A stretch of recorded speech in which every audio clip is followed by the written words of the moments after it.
You believe the lemon on your balcony is the purest food on earth. A true gift of nature you are growing for your family. But that black plastic pot you chose so carefully. Recent botanical studies suggest it might be silently contaminating every fiber of that fruit with microplastics and synthetic compounds. What you squeeze into a cool glass for your grandchild each morning carries an invisible burden you never agreed to.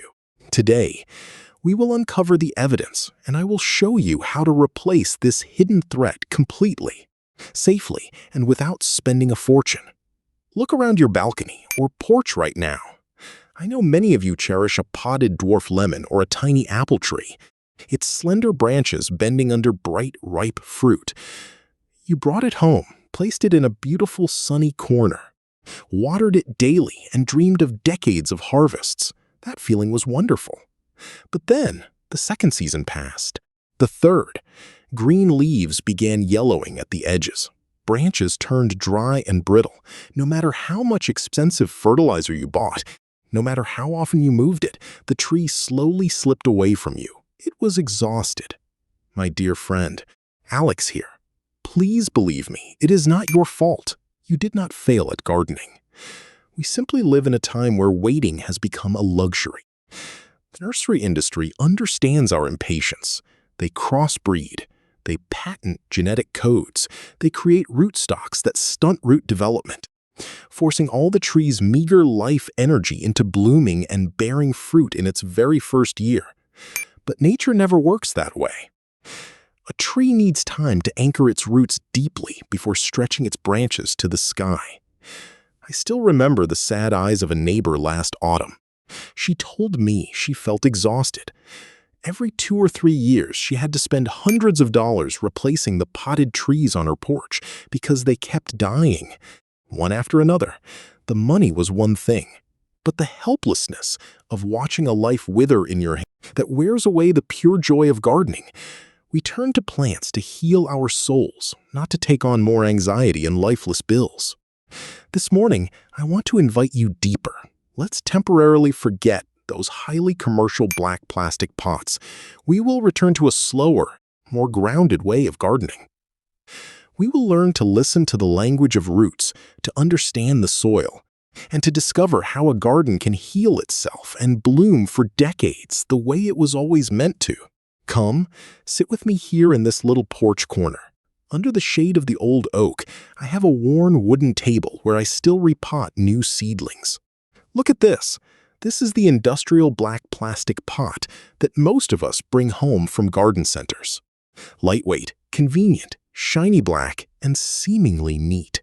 There was a time when my own balcony was filled with pots exactly like this. But then scorching summers passed, and I began to notice the silent sighs of my garden. Nature has a subtlety that artificial plastic can never replicate.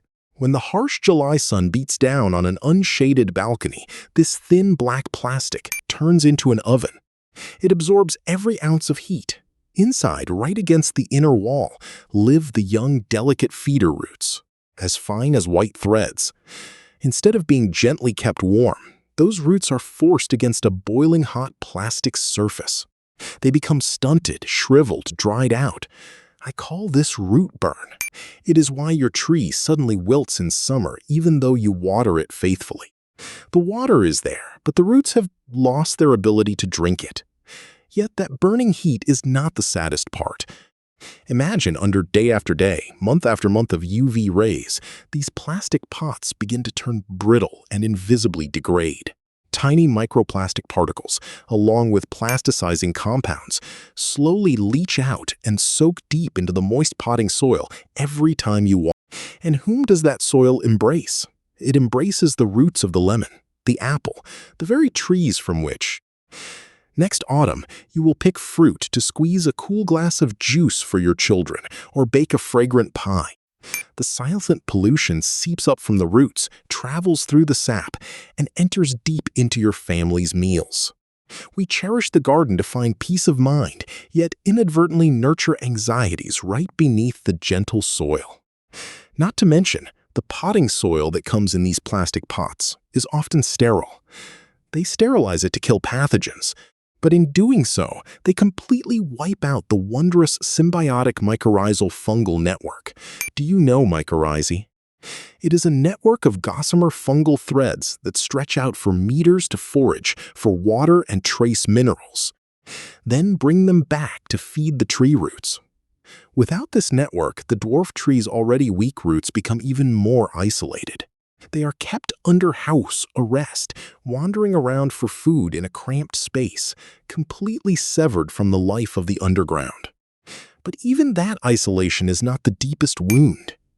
The deepest wound is what you cannot see without a microscope. The slow, silent migration of these synthetic compounds into the flesh of the fruit you love. But how does this poison travel so silently? How does it move from a black plastic wall into the heart of the fruit you will one day slice and serve to your family? To understand this, we must leave the balcony for a moment and step into a place few ever see: the secret laboratories of the commercial nursery industry. Have you ever noticed those bright, shiny plastic tags dangling from the branches of dwarf lemon or apple trees at the garden center?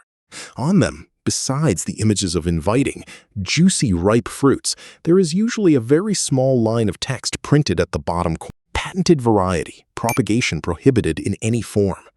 Every time I read those dry words, a gentle wave of sadness rises within me. The presence of that plastic tag marks a truth few people mention. To create that small, compact shape, perfectly squeezed into the cramped spaces of urban balconies, industrial breeders have used special rootstocks. In botany, these dwarfing rootstocks are born with a genetic defect. They are inhibited from naturally producing endogenous growth hormones. The result, visible above ground, is a modest, petite canopy, very pleasing to the human eye, but the steepest price is paid underground, where our eyes cannot reach. The roots of these patented dwarf trees are stripped of their primal instincts. They become shallow, weak, and linger close to the soil surface. They lose the ability to drive strong taproots, piercing through rigid clay layers to reach deep down in search of cool groundwater veins. Such a root system turns the tree into a completely dependent organism. It cannot survive a week of drought without your watering hands. It languishes, waiting for drops of inorganic fertilizer to fall every day just to sustain its feeble life. And what is even more heartbreaking is the forced growth. Instead of allowing the tree to spend its first few years quietly building its strength and accumulating sap, these dwarf trees are forced to push out flower buds and bear fruit in their very first season. When they are still far too young, all of their meager reserve life energy, the precious layers of carbohydrates accumulated at the base, is ruthlessly drained to nourish those young clusters of fruit. It is like forcing a living being still far too small to shoulder the heavy responsibilities of nature. The vibrant, heavy-fruited appearance you see in the first year you bring the potted tree home is actually the burning away of its final vitality. It leaves the tree completely exhausted, drained of sap, and closes its short, pitiful life cycle after just 3 to 5 brief years. A pre-programmed death. And now here is where the two silent killers meet. A tree already genetically weakened, its immune system compromised, its roots barely functional. This is the tree we place inside a black plastic oven. Its feeder roots, already struggling to survive, are now bathed in microplastics and chemical leachate every single day. A strong wild rootstock might have the vigor to resist, to filter, to compartmentalize toxins. But this dwarf, this fragile creature we have engineered for our convenience, it absorbs everything, every plastic particle, every endocrine disruptor. Every synthetic compound travels up through its shortened, desperate vascular system and concentrates in the very fruit you are growing for your loved ones. Late one autumn afternoon a few years ago, I visited a commercial nursery. Amidst the glamorous aisles, I saw a pre-grafted dwarf apple tree heavy with fruit, priced at over $80. Its base was so weak that they had to drive lifeless iron stakes deep into the root ball to brace it against the wind.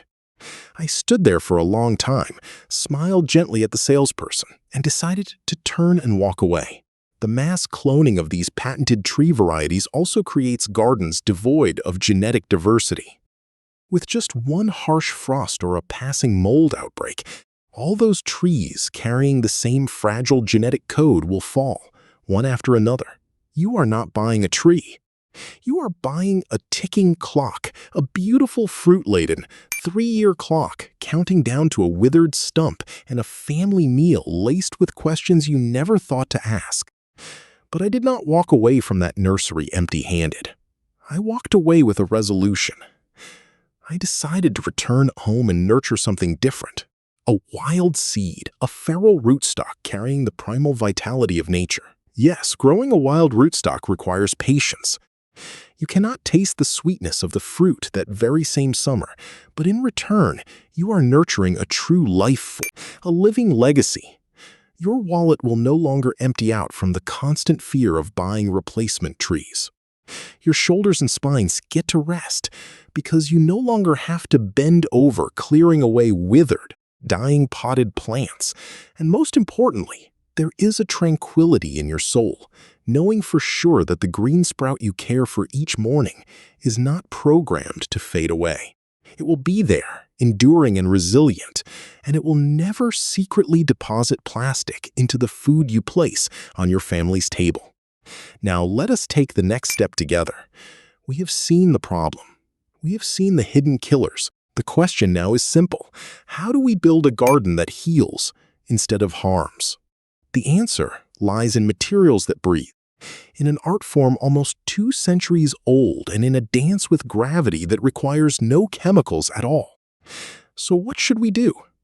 The answer is actually very simple, very grounded, and it begins with the vessel that holds your tree. Look over here. See this rustic, unglazed terracotta pot, and over there that rough cedar wood planter. When I carefully lift a small apple tree's root ball out of its suffocating black plastic prison, when I gently untangle the roots that have been coiling and twisting into each other in desperation, and when I place it into this new space, I can feel the tree breathe a sigh of relief. I am not being poetic. I am describing something real. Terracotta and natural wood are materials that know how to breathe. When you water, excess moisture can slowly escape through the tiny pores on the terracotta surface. The roots stay cool, never waterlogged, never cooked alive. And unlike plastic, these materials do not break down into microscopic poisons under the sun. They do not leach endocrine disruptors into your soil. They age, yes. They grow moss. They develop a patina of wind and frost, but they do not degrade into toxins. They become more beautiful with time, not more dangerous. I remember the early spring days last year, visiting the supply store. I saw piles of replacement black plastic pots stacked high. Their prices seemed very cheap. But let us calculate together. After every freezing winter and scorching summer, those plastic pots become brittle, crack, and you have to drive out to buy new ones. What about this cedar planter? What about this terracotta pot? It will remain here, silent and enduring, from this decade to the next. The wind and frost only make the terracotta more weathered, more covered in soft green moss rather than destroying it. You keep your hard-earned money over the year, but more importantly, you buy back absolute peace of mind for the health of your loved ones. No more microplastics. No more invisible chemicals traveling from the pot wall into your grandchild's morning juice. With just one small change, one slower choice, you have given the roots back a real home, a peaceful, cool home, where nature can begin its process of self-healing. Now, walk with me along this gravel path. Let us head toward the sunlit corner of the porch, where the old apple tree grows.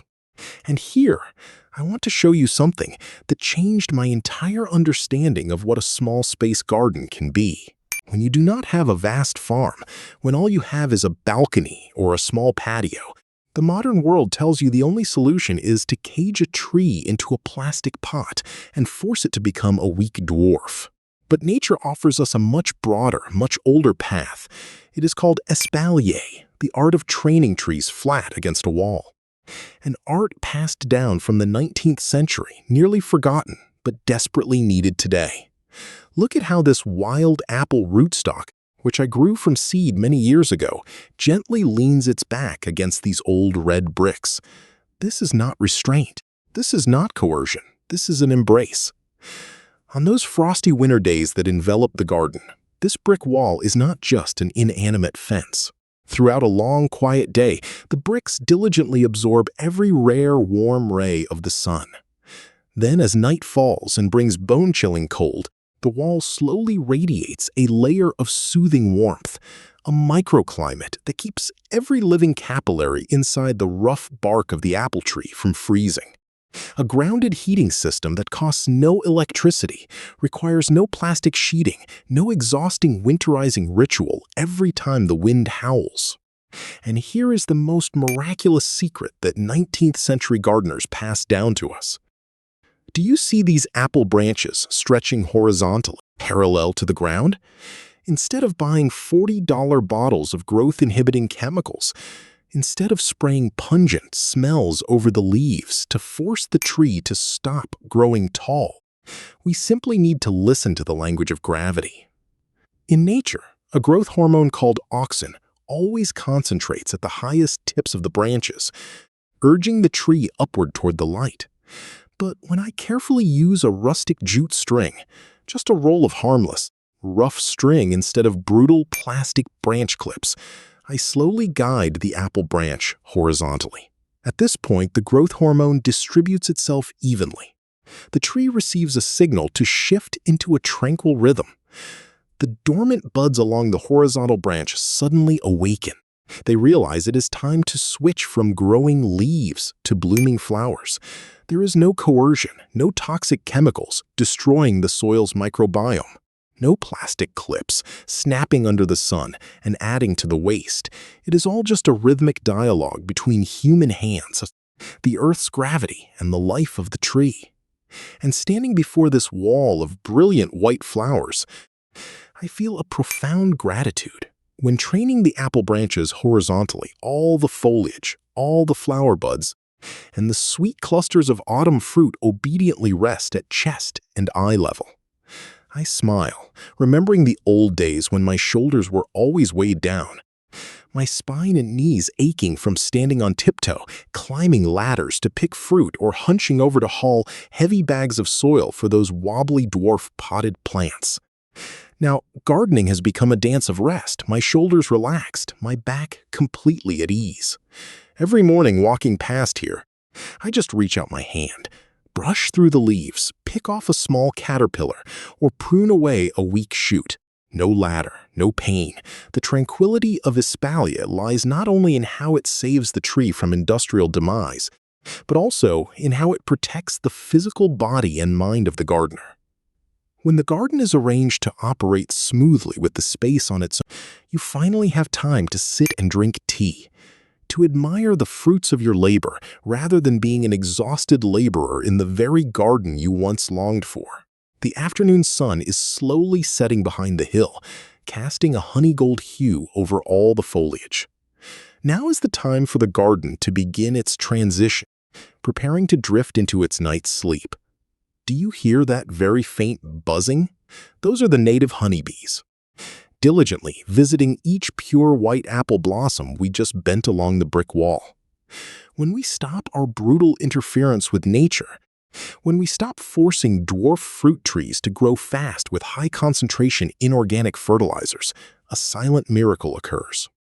In my years of observation, just a few days after you stop watering with those pungent, chemical-smelling liquids, the mealybugs begin to thin out, and then, as if guided by an invisible invitation from Mother Earth, the ladybugs wearing their bright red polka dot coats find their way back. They land on the leaf blades and silently reestablish a gentle balance, without a single drop of toxic spray. I often gather layers of dry leaves and decayed moss around the porch to mulch the base of the trees instead of using black plastic sheeting.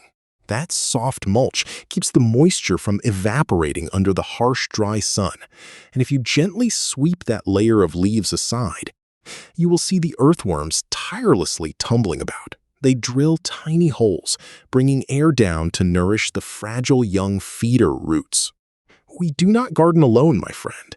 Millions of tiny living beings beneath that humus soil are working alongside us every day, as long as we give them a gentle environment to rely on. To graft a delicious apple branch onto a wild rootstock, people often use rolls of flexible plastic or rubber grafting tape, but I always choose a slower way.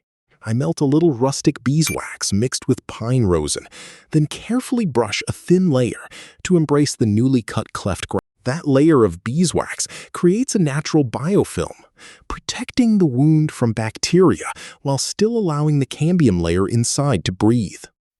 When the scar has healed seamlessly and sprouted new young shoots, the beeswax will automatically melt away into the dew and wind, returning to nature without leaving behind any plastic waste. And what reassures me the most is the absolute peace for the living beings around me. My old dog can leisurely curl up for a midday nap right in the shade of the apple stump, nibbling on a few blades of young grass without me ever having to anxiously worry about him licking toxic snail bait or brightly colored antifungal pellets.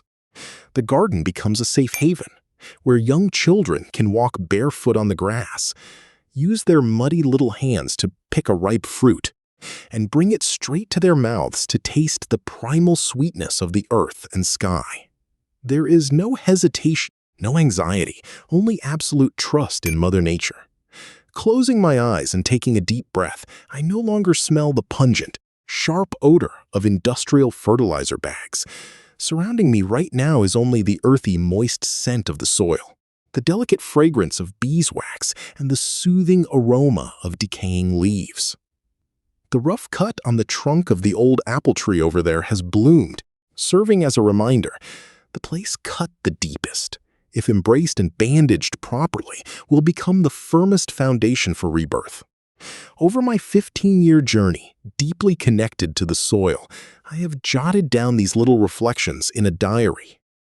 If you also want to join me in understanding the language of the roots more deeply, if you want to know how to sprout a wild seedling with your own hands or concoct nutrients right from your own kitchen, I have gathered it all in a small ebook. I left it in the familiar corner just below this video. Please consider it a late afternoon gift, a warm cup of tea shared between kindred spirits, which I want to send to friends who share a love for the tranquility of the garden. But before the evening dew covers the path and we part ways, I want to leave a small question with you. A gentle concern to carry into your own garden tonight. Earlier, I mentioned the signs your soil might be contaminated, the subtle clues, and I know many of you are already wondering, walking out to your balcony in your mind and asking, does the soil in my pots carry that faint unnatural scent? Have my cherished plants been silently absorbing something I never agreed to feed my family? Do not worry. Do not rush to tear everything out tonight. In the next video, I will take your hand and walk you through a simple test you can do right at home.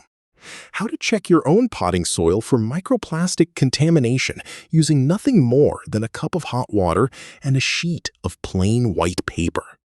A test so simple your 10-year-old grandchild could perform it, yet so revealing it will lay bare the hidden truth lurking beneath the roots of your garden. And then I will share my personal recipe for a detoxifying soil blend, a mix that locks away contaminants and ensures that from this season forward, every fruit ripening on your branches is truly a gift of healing, not a hidden burden for the liver and kidneys. So please, press that subscribe button and ring the bell so you do not miss that important video. I promise it will be worth your time. And now, before you go, come down to the comments and tell me, what is the oldest plastic pot in your garden, and how many seasons has it been there? I will read every single story, and I will answer the most pressing questions in the video to come. Thank you for walking with me this afternoon. May your garden return soon to the purity it was always meant to hold. May your shoulders be light, your soil alive, and your harvest truly clean.